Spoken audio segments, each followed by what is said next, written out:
नमस्ते साथियों, आज हम मध्यकालीन भारत सीरीज का नया टॉपिक पढ़ने जा रहे हैं। सल्तनत काल से रजिया सुल्तान। दिल्ली सल्तनत की पहली और आखिरी महिला शासक कहलाई। तो हम पहले तो ये जाने कि महिला शासक बनी कैसे, ये हम लोग को जानना चाहिए कि कितने रजिया ने अपने जीवन काल में कितने संघर्ष इस शासक को पाने के लिए किए। इल्तुतमिश की पुत्री थी। जिस प्रकार इल्तुतमिश ने अपने पूरे शासन काल में संघर्ष देखे, जितने साजिश देखी, जिसने विद्रोह देखे, उतने ही सब कुछ रजिया ने भी अपने 3 वर्ष के शासनकाल में ये सब चीज़ देख ली। तो हम इस वीडियो में रजिया के बारे में पूरा कहानी के माध्यम से समझेंगे कि कैसे रजिया बेगम से रजिया सुल्तान बनी। तो चलिए स्टार्ट करते हैं। रजिया सुल्तान। तो रजिया सुल्तान, रजिया जो है इल्तुतमिश की पुत्री थी और उसके कई पुत्र थे जो अयोग्य थे। रजिया बहुत योग्य लड़की थी। रजिया जिस प्रकार बचपन में सभी बच्चे गेम खेलते हैं, पर रजिया ने अपने पूरे बचपन काल में घुड़सवारी सीखी, युद्ध कलाएं सीखी, कूटनीति सीखी, राजनीति सीखी। ये सब उसने अपने बचपन से ही सीखना प्रारंभ कर दिया था। एक बार जब इल्तुतमिश ग्वालियर के युद्ध पे गए थे, तो उस समय अपना शासन रजिया को सौंप के गए कि वो अपने इस शासन को चलाए, और उसने बखूबी इस शासन को चलाया। जब इल्तुतमिश आके उन्होंने देखा तो वो बहुत ही प्रभावित हुए रजिया से, और उन्होंने रजिया को अपना नया उत्तराधिकारी घोषित कर दिया कि मेरा अगला उत्तराधिकारी रजिया होगी। किंतु ये बात जो उनके दरबार में अमीर थे, जो चालीसा सरदार थे, उनको ये पसंद नहीं आया कि कोई महिला शासक उन पर शासन करेगी। तो जब इल्तुतमिश की मृत्यु हो गई 1236 ईस्वी में, तो जितने भी अमीर सरदार थे, उन्होंने साजिश रच के उन्होंने रुकनुद्दीन फिरोज, जो उसका भाई था, ये एक अयोग्य शासक है, इसीलिए तो इल्तुतमिश ने इसको अपना उत्तराधिकारी नहीं बनाया। ऐसे ही उसके और भी भाई हैं, वो भी अयोग्य हैं, बिलासी हैं। ये लोग रजिया को पसंद नहीं करते थे। तो इनने रुकनुद्दीन फिरोज को सुल्तान बना दिया, और रजिया को उस सुल्तान जो उस रजिया को बनना था वो नहीं बनने दिया, क्योंकि ये बहुत पावरफुल लोग हो गए थे। चालीसा बहुत पावरफुल हो गया था उस टाइम। परंतु रजिया ने हार नहीं मानी। रजिया ने क्या किया? रजिया ने एक बहुत कूटनीति वाला काम किया। उन्हें दिल्ली सल्तनत में एक प्रथा थी कि अगर किसी को न्याय चाहिए, तो वो लाल कपड़ा पहन के फरियाद करे। लाल कपड़े पहन के फरियाद करे तो उनकी फरियाद सुनी जाती थी। तो इसी प्रथा को रजिया ने अपनाया, और एक दिन शुक्रवार को जुम्मे की नमाज, जब दिल्ली में जुम्मे की नमाज पे जब ही सारे जनता इकट्ठी हुई थी, वहाँ पर लाल कपड़े पहनकर पहुँच गई और अपनी उसने बात रखी, बहुत रोते हुए बात रखी कि उनने क्या कहा? रजिया ने जनता से उनने ये कहा कि मेरे पिता ने मुझे उत्तराधिकारी बनाया था, मुझे सुल्तान बनाया था, पर इन अमीर सरदारों ने मेरे से मेरा ये हक छीन लिया। क्या मैं अयोग्य हूँ? अगर मैं अयोग्य हूँ, मैं इस सुल्तान बनने के लायक नहीं हूँ, तो मुझे मार दिया जाए। अगर मैं योग्य हूँ तो मुझे सुल्तान बनाया जाए। तो जनता भावुक हो गई और कुछ सैनिक भी भावुक हो गए, और उनने दरबार पर आक्रमण कर दिया, दरबार को तहस नहस कर दिया और रजिया को सुल्तान बना दिया। और वो दिल्ली सल्तनत की पहली महिला सुल्तान बनने का गौरव उसको प्राप्त हुआ। पर उसका संघर्ष यहीं ख़त्म नहीं हुआ। जब रजिया सुल्तान बन गई, तो इन अमीर सरदारों ने सोचा कि लड़की ही तो है, कुछ दिन लड़ेगी और फिर हार जाएगी, डर के भाग जाएगी, और शासन हम लोग अपनी मन मर्जी से चलाएंगे। पर रजिया ने इनकी इस मंशा को एकदम उलट कर दिया। रजिया ने क्या करा, रजिया ने पर्दा प्रथा छोड़ दी और वो दरबार लगाने लगी, और दरबार में वो कोट और टोपी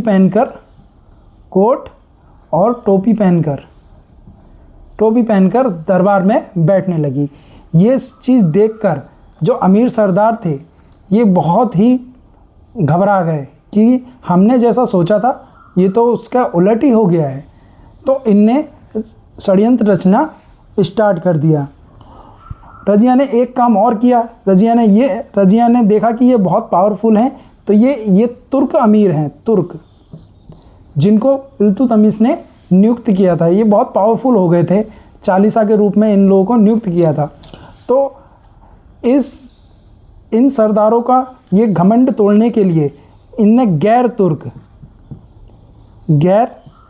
तुर्क लोगों को अच्छे अच्छे पद देने स्टार्ट कर दिए, जिसमें से एक महत्वपूर्ण नाम आता है याकूत का। इसको इसने अपने घुड़साल का मालिक बना दिया, जिसको अमीर ए आखूर कहा जाता है। अमीर ए आखूर। तो क्वेश्चन इसमें से ये बन सकता है, अमीर ए आखूर किसे कहा जाता था? तो अमीर ए आखूर घुड़साला का जो मालिक होता था, घुड़साल जो जहाँ पर घोड़े, जो सेना के लिए घोड़े होते थे उसको घुड़साल कहते थे, उसका जो मालिक होता था उसको अमीर ए आखूर कहा जाता था। तो याकूत को ये पद दे दिया जो एक गैर तुर्क था। इससे अमीर और चिढ़ गए कि ये महत्वपूर्ण पद गैर तुर्कों को देने लगी है। तो इन लोगों ने षड्यंत्र रचना स्टार्ट कर दिया रजिया को हटाने के लिए, सुल्तान हटाने के लिए। तो अमीर ने क्या षड्यंत्र रचा? इनने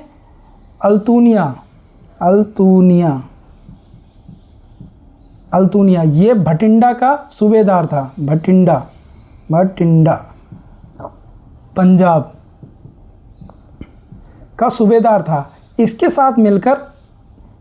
साथ मिलकर इन लोगों ने भटिंडा में विद्रोह करवा दिए। और जब ये विद्रोह करवा दिए तो जो हमारी रजिया है वो इन विद्रोह को दबाने के लिए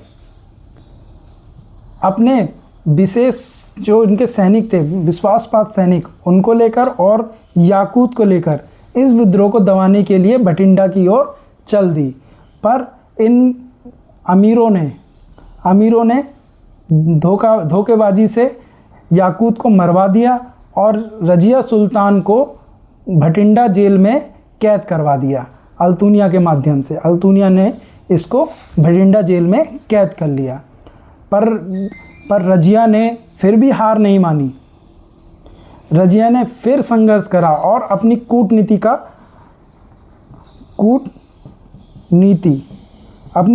उसने दिखाई। और उसने क्या करा? उसने इस अल्तुनिया से विवाह करने का प्रस्ताव दे डाला। ये उसकी कूटनीति को दर्शाता है कि वो कितनी कुशल थी कूटनीति में। और जब उसने विवाह का प्रस्ताव इस अल्तुनिया को दिया तो अल्तुनिया पहले से ही प्रभाव था उसका, तो उसने इस ऑफ़र को एक्सेप्ट कर लिया।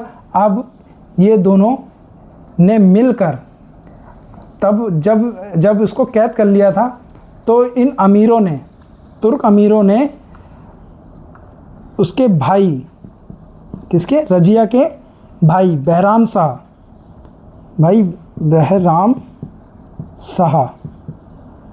शाह को गद्दी पर बैठाल दिया और सुल्तान बना डाला। क्योंकि ये भी एक प्रकार का अयोग्य व्यक्ति है और ये लोग तो चाहते ही थे कोई अयोग्य व्यक्ति सुल्तान बने और हम लोग शासन करें उसके आड़ में। तो बहराम शाह को इन लोगों ने राजा बना दिया। और फिर जब इन दो का विवाह हो गया तो ये दोनों मिलकर, अल्तुनिया और रजिया मिलकर दिल्ली की ओर सत्ता छीनने के लिए, युद्ध लड़ने के लिए चल दिए।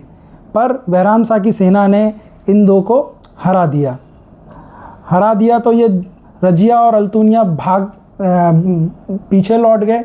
जब ये पीछे लौटे तो हरियाणा में एक जगह है जिसका नाम है कैथल।